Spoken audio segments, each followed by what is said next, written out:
یا ایھا النبی، اے نبی، قل لازواجک، آپ فرما دیں اپنی بیویوں سے، ان کنتن تردن الحیات الدنیا، اگر تم دنیا کی زندگی چاہتی ہو، وزینتہا، اور دنیا کی زینت چاہتی ہو، فتعالین امتعکن، تو آؤ میں تمہیں مال دوں، واسرحکن سراحا جمیلا، اور اچھی طرح تمہیں چھوڑ دوں، وَإِن كُنتُنَّ تُرِدْنَ اللَّهَ وَرَسُولَهُ، اور اگر تم اللہ اور اس کے رسول کو چاہتی ہو، وَالدَّارَ الْآخِرَةَ، اور آخرت کے گھر کو چاہتی ہو، فَإِنَّ اللَّهَ أَعَدَّ لِلْمُحْسِنَاتِ مِنْكُنَّ أَجْرًا عَظِيمًا، تو بے شک اللہ تعالیٰ نے تم میں سے نیکوکاروں کے لیے اجر عظیم تیار کیا ہے۔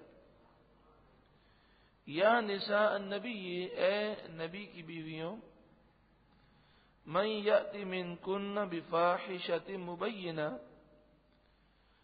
جو کوئی تم میں سے رسول اللہ کی نافرمانی وہ کریں گی، یضاعف لها العذاب ضعفین، تو اسے دگنا عذاب دیا جائے گا، وَكَانَ ذَلِكَ عَلَى اللَّهِ يَسِيرًا، اور یہ اللہ پر آسان ہے۔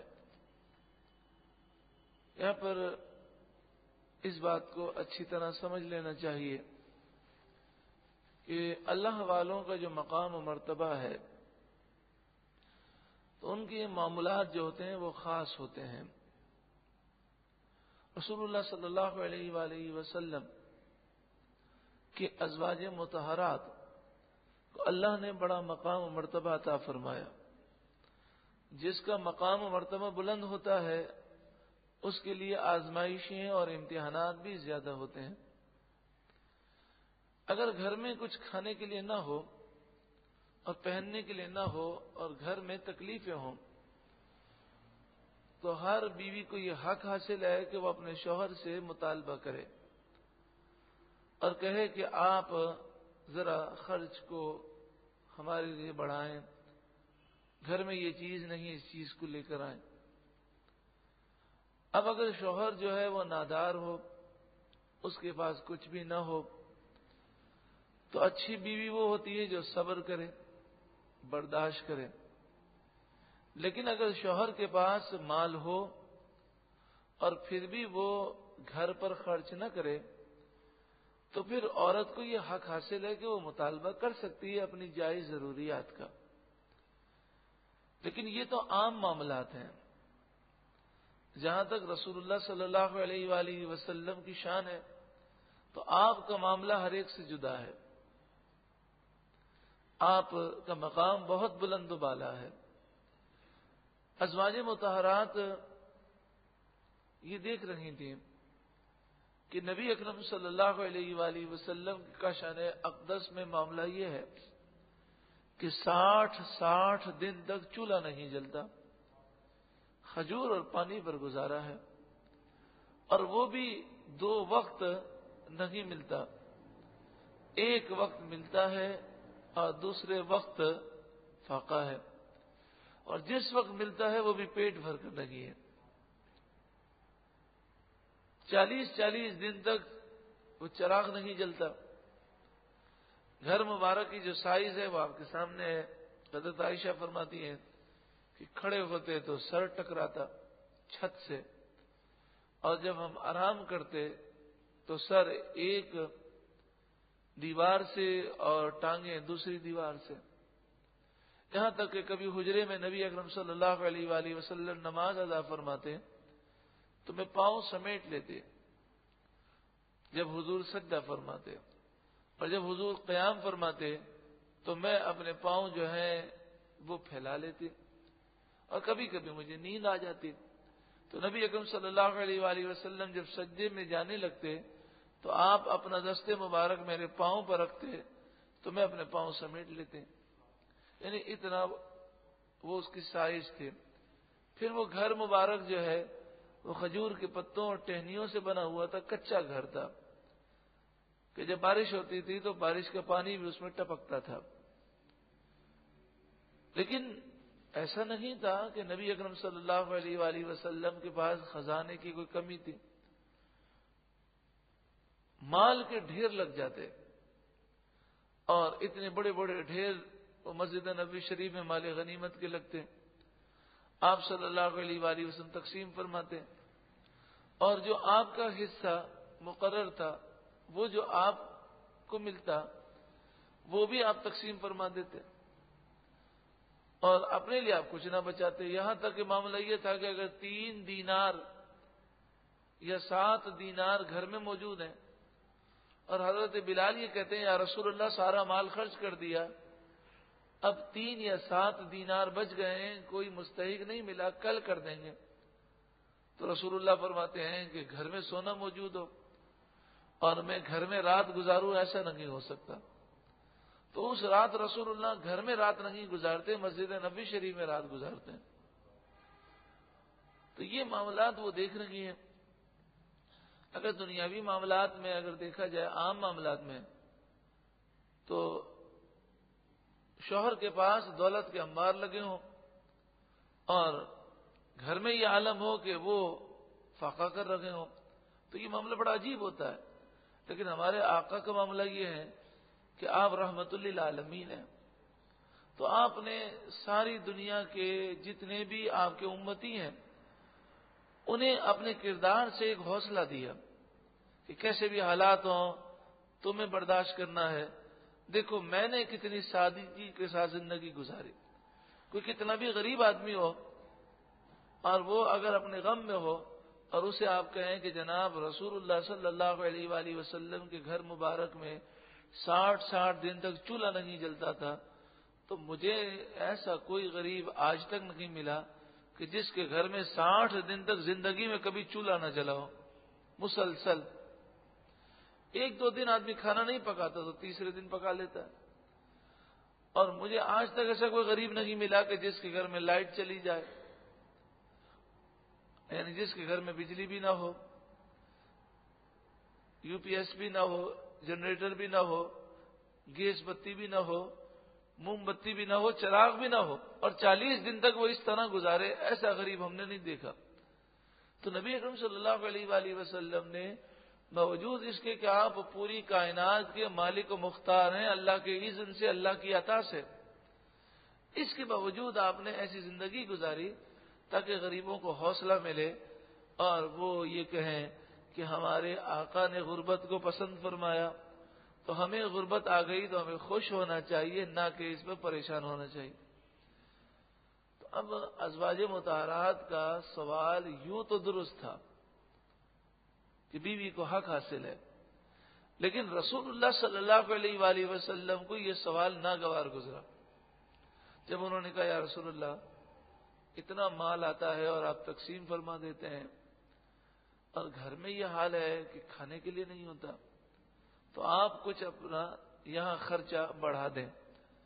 جب ازواج مطہرات میں سے بعض نے یہ کہا تو یہ بظاہر یوں تو دوسرے اینگل سے دیکھیں تو یہ مطالبہ سگی تھا, لیکن نبی اکرم صلی اللہ علیہ وآلہ وسلم کو یہ سوال ناگوار گزرا اور آپ ناراض ہو گئے اور آپ نے ازواج مطہرات سے کنارہ کشی اختیار فرما لی اور تقریباً 1 مہینے تک آپ نے دوری اختیار فرمائی. اللہ تبارک و تعالی اپنے محبوب سے بڑا پیار فرماتا ہے. محبوب ناراض ہو تو رب بھی ناراض ہوتا ہے. اسی لیے تو آج ہم در بدر کی ٹھوکریں کھا رہے ہیں کہ گناہ کر کے ہم اپنے محبوب کو رنجیدہ کرتے ہیں تو کہاں سے برکتیں ملیں گی. تو اس پر یہ آیت کریمہ نازل ہوئی اور فرمائے نبی آپ اپنی ازواج مطہرات سے کہہ دیں کہ آپ کو دنیا چاہیے یا آخرت, دونوں میں سے ایک کا انتخاب کر لیں. اگر آپ کو اللہ اور اس کا رسول چاہیے, اب دیکھیں معاملہ کیا تھا کہ آپ کو رسول اللہ کے گھر میں بیوی کی حیثیت سے رہنا ہے یا نہیں. لیکن قرآن نے یہ نہیں کہا کہ وہ آپ کے نکاح میں رہنا چاہتی ہیں کہ نہیں، بلکہ قرآن نے کہا کہ ان سے پوچھ لیں کہ وہ اللہ اور اس کے رسول کو چاہتی ہیں یا نہیں چاہتے ہیں، کیونکہ رسول اللہ کا معاملہ اللہ سے جدا نہیں ہے. اور وہ آخرت کو چاہتی ہیں کہ نہیں چاہتے ہیں. اگر آخرت کو چاہتی ہیں، اللہ اور اس کے رسول کو چاہتی ہیں، تو یہ امتحانات برداشت کریں. اور اگر وہ آخرت کو نہیں چاہتی ہیں، دنیا چاہتی ہیں، تو پھر وہ آپ کو بتا دیں تو آپ انہیں مال دے دیں اور انہیں آپ رخصت فرما دیں، اچھی طرح چھوڑ دیں، یعنی طلاق دے دیں. نبی اکرم صلی اللہ علیہ وآلہ وسلم کو ازواج مطہرات میں سے سب سے زیادہ الفت حضرت عائشہ سے تھی. تو آپ نے حضرت عائشہ کو بلایا اور فرمایا، عائشہ یہ آیات نازل ہوئی ہیں، اب تم سوچ لو، جلدی جواب مت دینا، جس سے مشورہ کرنا چاہو مشورہ کر لو، خصوصاً اپنے والدین سے مشورہ ضرور کر لینا.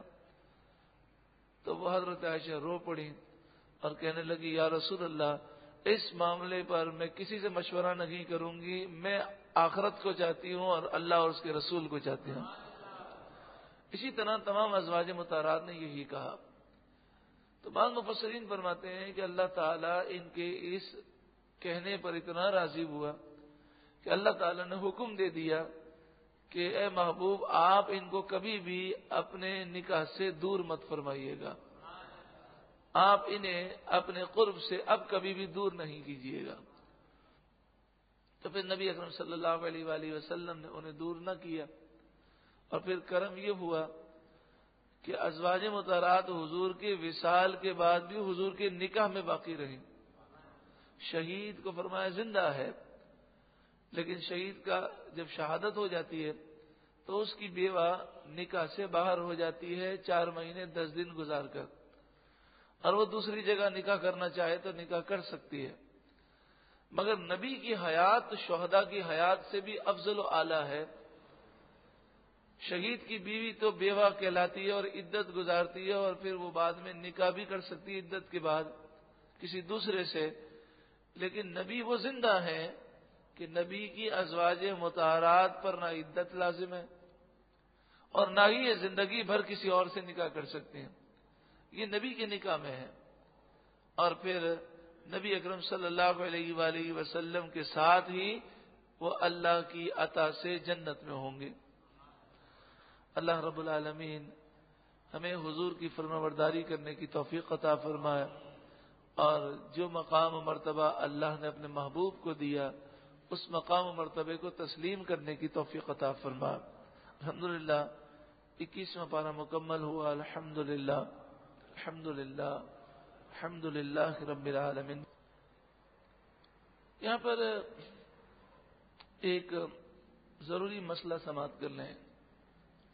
نبی اکرم صلی اللہ علیہ وآلہ وسلم نے ایک شخص کو دیکھا، اس نے انتہائی معمولی لباس پہنا ہے،